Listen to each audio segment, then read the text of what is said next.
Hey guys, it's Kay Journey, and I am back today with kind of just a short planner ecosystem video. And I just realized that like reflection is bouncing off of this really bad. Okay, so if you guys were here, I'm gonna put that, undo that one. So if you guys have been here for any length of time, you know that I use multiple notebooks and planners to kind of keep track of everything that I'm working on building. I've got one right now. This is for my writing. It also keeps my weekly, my 12-week year weekly review in here, and I'll show you guys that. And then this one, a couple of weeks ago, I tried to switch to a letter size happy planner, and that lasted literally all of 3 days. I couldn't take it. It was too big, and it was all over my stuff, and it was in the way, and I was like, no, I can't. So I am back in the mini, and then I've got my R&D notebook, and this one's a little bit more personal. I'll talk about it a little bit, but I don't think I'm going to show you guys that, and then my YouTube planner. So let's get started with this guy. Let's get out of the way so it stops reflecting on everything. So this is a mini happy planner, and it's just kind of a basic one. It's a horizontal one, and I love it. I love the color scheme. I love the setup. I put it on some purple metal discs because I can't stand the plastic discs. If you've had happy planners and with the plastic discs, you'll know that they're really hard to move. Um, and then I've added in some of my own tabs and different things in here. And then, here's my monthly setup, although all of this is no longer what I'm planning on doing. So I set this up, and then I was like, oh, I want to try that letter size. So then I set up the letter size. And then I came back into this, and by the time I got back into this, my whole plan had completely changed because I had done a full review of what I wanted to get done for the next quarter, for quarter three. So I was like, okay, well, it's fine. So, and what I do, and I think I can show this, it's um, not that bad. So, um, what I have is I'll have like basic family stuff that needs to be done. And then I'll have, like my YouTube videos and when I want to get those done. And then different things for my writing. And it'll just kind of be a brief overview. And then what I'll do is I'll take this plan and I'll put it into this. This is like integral to my planner system, but it's basically garbage. So what I'll do is I'll have like, you know, a header and then what I'm supposed to do that day, and then I'll check off the things that I actually got done. And you'll see like Monday, I wanted to edit 42 scenes, and I counted out each scene as I did it because anyway, it was a long story. But I ended up getting 43 scenes done. No, 42 scenes done plus a scene written, and then another 42 scenes edited, and then yeah. So anyway, it's and then I get points based off of it. So for each hand edit, I gave myself a point because hand editing a scene is like super easy. It's just writing notes on the side. Sometimes it's writing whole scenes in the margins, like whole added things in the margins. And sometimes it's just highlights of what you want them to be. Like, this is worded weird. When I get to the computer, fix this and highlight it and move on. And then once I get into the computer, it was another 1 point for each one that I put into the computer. And then I would get to my review, and I ended up changing it to 2 points for hand edits because I realized how much harder hand edits are than getting in the computer. I thought when I had set up this point system that the hand edits were going to be the easy ones and then the computer was going to be the hard, and it was actually reversed. And I wanted to give myself 3 points for every scene I edited because every scene I write is 5 points. So then editing it, it just feels like more incentive for me to get it done if it is worth more points, if that makes sense. But the points are based on, how much time and how much mental effort it takes to do a task. And so if a task is really fast, like a phone call, but it takes a lot of mental effort for me to even get myself to get on the phone because I'm like that. I hate phone calls. I'll give myself a full 5 points, even though 5 points represents like 30 to 45 minutes worth of work. I will give myself that full 5 points for that 5-minute phone call because it's so difficult for me mentally and emotionally to do the task. So anyway, so then I'll do a review and I'll go, okay, this was my plan that was in this little guy. And then here's what I got done. And usually I end up having, excuse me. So usually until summer hit, I was getting way under my goal. And then summer hit, and now I'm getting way above my goal. In fact, the last review I did, I don't think it's in here. I ended up getting 160% of the points that I had planned. Like I just got way over it. It was wild. But I'll add in different things that are points based on like what came up that was new that was not planned on. And when I do that and I add up the unexpected things that come in, when I give myself points for those and I add it into it, I've realized that I get a lot more done than I think I do. And I'm not as hard on myself and I'm more driven.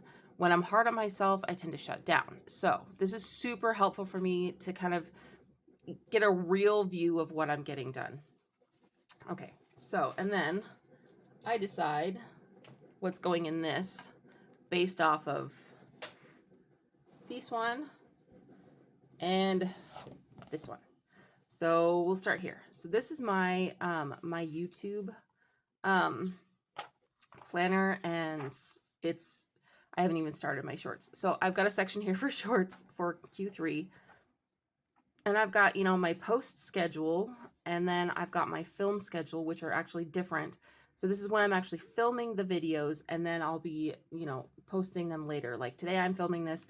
I ended up actually getting a couple of weeks behind because I was editing so much so fast that I gave myself 2 weeks away from making videos. So this is my first video back, and it is due in 2 days, which is wild. So I'm hoping to get 2 videos done today and 2 videos done tomorrow and start getting some of that ground back. So this is already off. I'm already way off of this, but I know what I'm supposed to be doing next, which is fine. And then I have like the shorts, and then I glued some pages together there. I had a different plan for what I was going to do here. I had set up a monthly, I had set up you can kind of faintly see it, maybe the July there, in the pages that I glued together. And then I had these video reviews basically, where it's like, you know, what's the title, how many likes, how many comments, blah, blah, blah. But then I had an idea for something else that I was going to do here, and I just haven't gotten back to it. I literally, other than checking which videos I'm supposed to do next, I have not touched this in 2 weeks. And so I kind of forgot what I was going to do here. I think I'm just going to go through and erase all the pencil marks and let myself just kind of brainstorm. Maybe I'll turn this into a brainstorm spread or something. I don't know.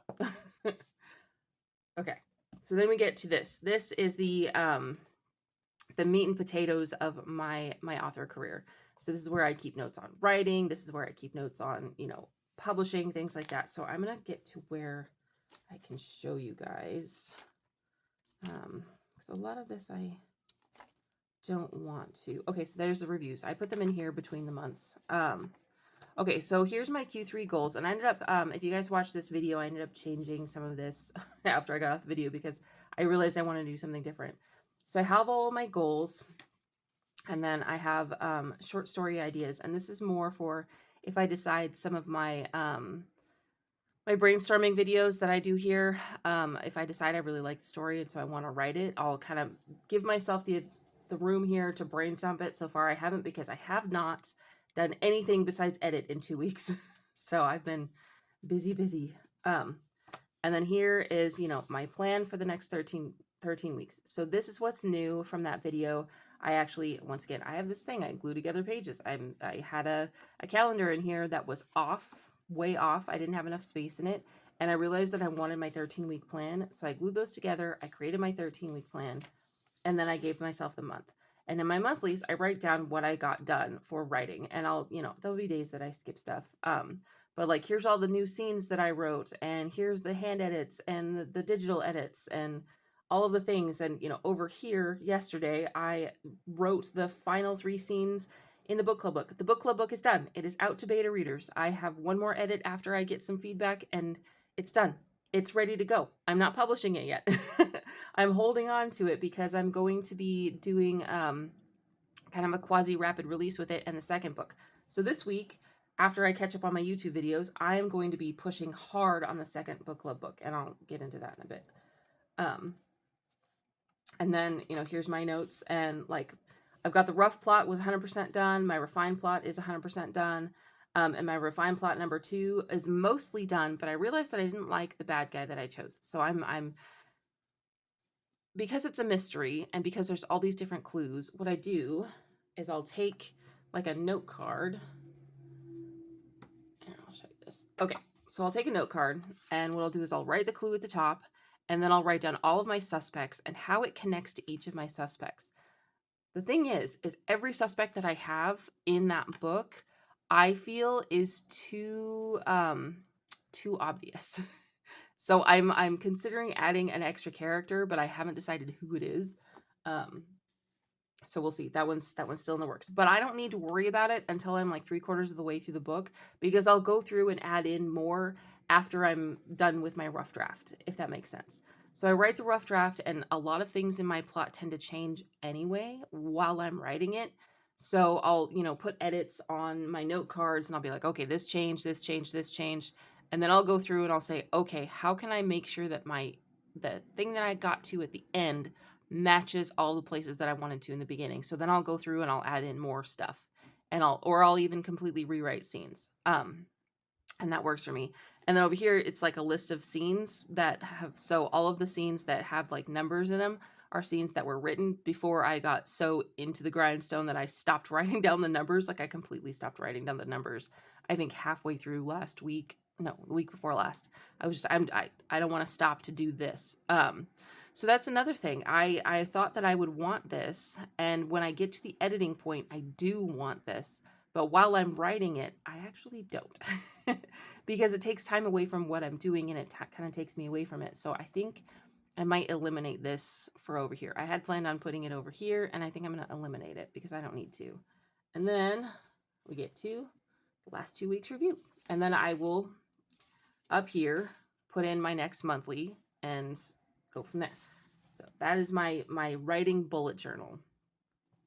And then the last video, no, not the last video that you guys will have seen. The second to last video that you guys will have seen is this guy. This is my R&D, oh gosh, common notebook. And I have not done much of anything in this. I did do a lot of research into other things. I've done, lots of research. Well, I shouldn't say lots, but a lot for me. And I'm still working through this month's, but I noticed that I have not written anything in these front pages. But then again, it has been 2 weeks of To the Grindstone. So I haven't done anything in my index because I'm going to go through and write in it when I know everything that I've put in July. And then I have not spared a thought whatsoever for things to research. And I still have no idea what I'm doing with these pages, but I'll figure it out. It'll happen at some point. It'll happen. So yeah, that's my R&D. And I still haven't figured out what I'm going to put on the cover. I'm half tempted to like take some cool stamps that I got that are like dragon notebook stamps and like stamp all over this cover, but I haven't decided yet. And then there's this guy. So, this might be triggering for some people, so this is kind of a trigger warning. I'm going to talk about some of my weight and some of my mental health. And if that's not your thing, feel free to skip ahead to when I'm no longer holding this notebook. So what this notebook is it's about me reconnecting with my body. So I am morbidly obese. I'm big. And I've struggled with my weight my whole life. I've been up, I've been down. When I was in my 20s, I lost 140 pounds. I got as big as I am now, and then I lost 140 pounds. And I kept my weight within like a 60-pound margin of that for a long time, but it was still really up and down. And the older I get, the more I realize that the reason for the weight is not because I lack self-discipline or that I'm addicted to food as much as I like food. I recently just cut sugar completely out of my diet. I thought I was addicted to sugar, and I cut it completely out of my diet, and I don't really miss it, like at all. But what happened was my kidneys feel better, and I feel more energized, and I'm not having these deep slumps in the middle of the day where I'm like, my eyes are watering because I'm so tired. I'm still tired, but it's not exhausted tired, if that makes sense. So cutting out sugar really did my body this huge favor. And I'm not saying cut out sugar like I don't eat fruit and things. I do. I eat things with sugar inherently in it, but I don't have things like sweets. I don't have ice cream. I don't have cookies. I don't have cake. I don't have like fiber bars that are mostly chocolate. I don't do that stuff anymore. And I'll make exceptions for like my boyfriend's birthday. I had some of his cake because it was really important to him. And that's awesome. Like I love that.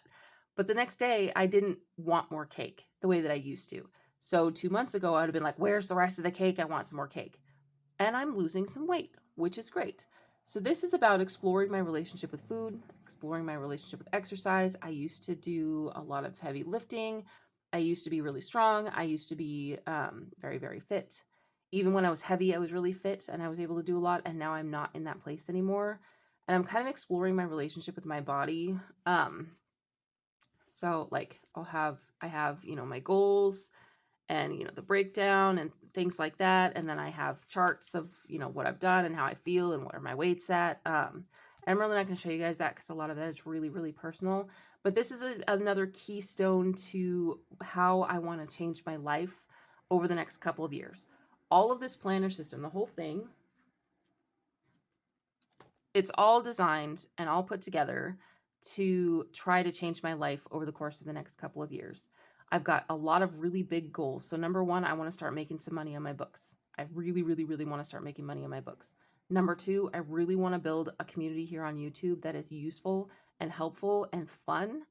And number three, I really want to get my health in order. And I think having those three goals kind of really gives me a sense of direction and a sense of purpose. And I'm no longer floundering about where I want to be or what I want to get done. I have a tendency to start a project and then jump to another project and then jump to another project and then tell myself it's okay that I'm not getting anything done because I've been so busy. This is all geared towards taking that kind of frenetic energy that I have where I'm super creative and I'm like wildly enthusiastic and channeling it into the areas that are helpful. So, like having a short story section in here that I haven't used yet tells my brain that if I want to switch gears and look at a short story, I have a space where I can riff on that short story and not have to think about it ever again. Or, yeah, having videos in here. So I will track my videos in here. And what I found when I was doing deep dives into like the first week of my videos, I'm discovering by doing that some of my videos get very few views in the beginning, and then over the course of months they get a lot more, and they tend to get me more subscribers, which is interesting because the topics are more niche. So it's more views over a longer period of time. So I'm thinking for my writing videos, I'm going to change how I track the views and things like that. And instead of doing the first week, I look at the first month. I haven't decided yet though, because the planner videos, after about a week, they tend to kind of slump. It's high energy, and then okay, you'll get a few views here and there as time goes on, but for the most part, it's in that first week where the heavy impact is. So because I'm doing both topics and they're both equally important to me, I'm kind of realizing that I need to track it differently.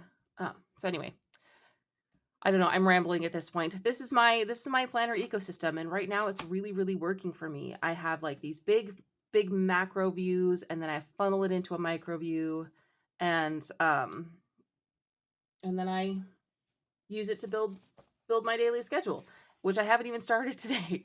So yeah, I'll be doing that after this video. Probably I'll throw on a line of color, do a header, and then write down what I want to get done and mark it off and give myself points as I go, which is great.